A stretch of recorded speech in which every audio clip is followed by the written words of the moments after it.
جب وہ یوسف سے مایوس ہو گئے تو ایک گوشے میں جا کر آپس میں مشورہ کرنے لگے۔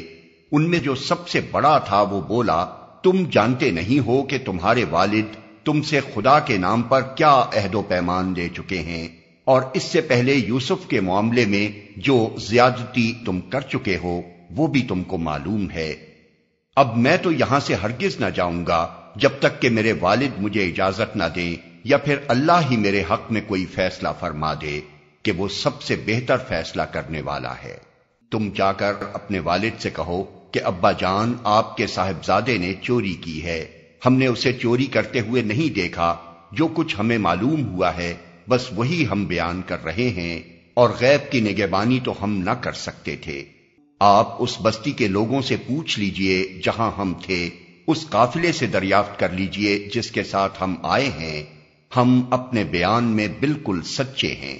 باپ نے یہ داستان سن کر کہا، دراصل تمہارے نفس نے تمہارے لیے ایک اور بڑی بات کو سہل بنا دیا۔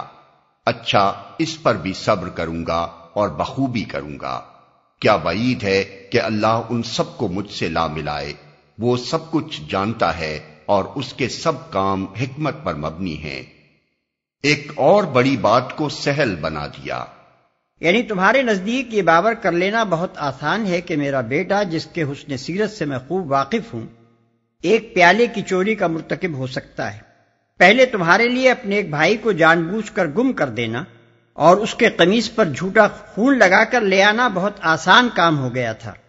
اب ایک دوسرے بھائی کو واقعی چور مان لینا اور مجھے آ کر اس کی خبر دینا بھی ویسا ہی آسان ہو گیا۔ پھر وہ ان کی طرف سے منہ پھیر کر بیٹھ گیا اور کہنے لگا کہ ہائے یوسف۔ وہ دل ہی دل میں غم سے گھٹا جا رہا تھا اور اس کی آنکھیں سفید پڑ گئی تھیں۔ بیٹوں نے کہا، خدا را، آپ تو بس یوسف ہی کو یاد کیے جاتے ہیں، نوبت یہ آ گئی ہے کہ اس کے غم میں اپنے آپ کو گھلا دیں گے یا اپنی جان ہلاک کر ڈالیں گے۔ اس نے کہا، میں اپنی پریشانی اور اپنے غم کی فریاد اللہ کے سوا کسی سے نہیں کرتا، اور اللہ سے جیسا میں واقف ہوں تم نہیں ہو۔ میرے بچوں، جا کر یوسف اور اس کے بھائی کی کچھ ٹوہ لگاؤ، اللہ کی رحمت سے مایوس نہ ہو، اس کی رحمت سے تو بس کافر ہی مایوس ہوا کرتے ہیں۔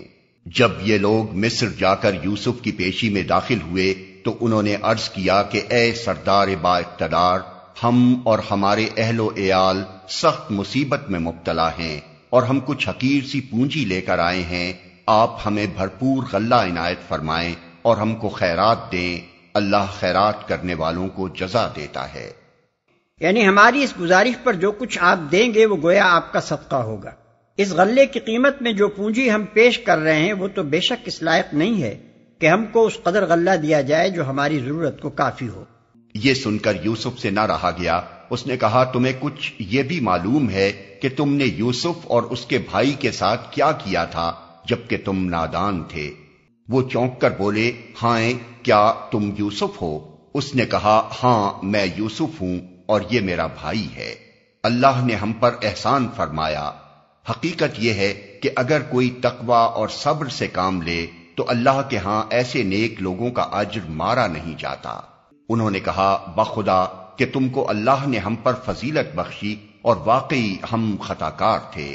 اس نے جواب دیا، آج تم پر کوئی گرفت نہیں، اللہ تمہیں معاف کرے، وہ سب سے بڑھ کر رحم فرمانے والا ہے۔ جاؤ، میرا یہ قمیص لے جاؤ اور میرے والد کے منہ پر ڈال دو، ان کی بینائی پلٹ آئے گی، اور اپنے سب اہل و عیال کو میرے پاس لے آؤ۔